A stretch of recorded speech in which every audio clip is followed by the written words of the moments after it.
ఈరోజు నేను సగ్గుబియ్యం హల్వా ప్రిపేర్ చేసి చూపిస్తున్నాను. చాలా టేస్టీగా, హెల్తీగా తక్కువ టైంలో అయిపోతుంది. ముందుగా ఒక బౌల్ తీసుకొని, ఒక కప్పు చిన్న సగ్గుబియ్యం చిన్నవుంటాయి కదా! అవి వేసుకొని వాటర్ వేసి 2 సార్లు వాష్ చేసుకోవాలి. తర్వాత 2 కప్పుల వాటర్ వేసి 3 గంటలు నానబెట్టుకోవాలి.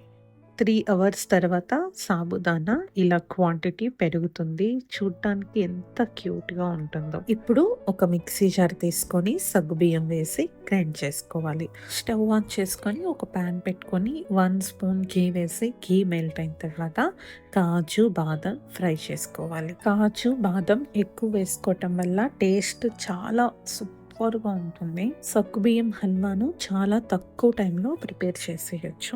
ఇప్పుడు అదే ప్యాన్‌లో ముప్పావు కప్పు షుగర్ వేసి 2 స్పూన్ల వాటర్ వేసి లో ఫ్లేమ్‌లో క్యారమెల్ అయ్యేంత వరకు ఫ్రై చేయాలి. మధ్యలో ఇంకొక స్పూన్ వాటర్ వేసి కలుపుతూ ఉండాలి.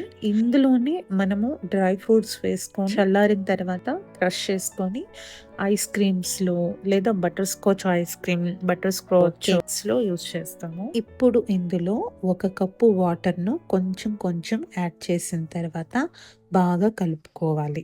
మనం ముందుగానే పేస్ట్ చేసి పెట్టుకున్న సగ్గుబియ్యంను వేసి లో ఫ్లేమ్‌లో 10 నిమిషాలు కుక్ చేసుకోవాలి. ఇంకొక ముప్పావు కప్పు షుగర్ వేసి కలుపుకొని 5 నిమిషాలు లో ఫ్లేమ్‌లో పెట్టుకోవాలి. తర్వాత 3 ఇలాచీలు, డ్రై ఫ్రూట్స్ వేసి బాగా కలుపుకొని స్టవ్ ఆఫ్ చేసేయాలి. ఇలా సగ్గుబియ్యం కేసరిని తయారు చేసుకోవచ్చు. చాలా సింపుల్‌గా పంచదారకి బదులుగా కప్పున్నర బెల్లంని కూడా యూజ్ చేయొచ్చు.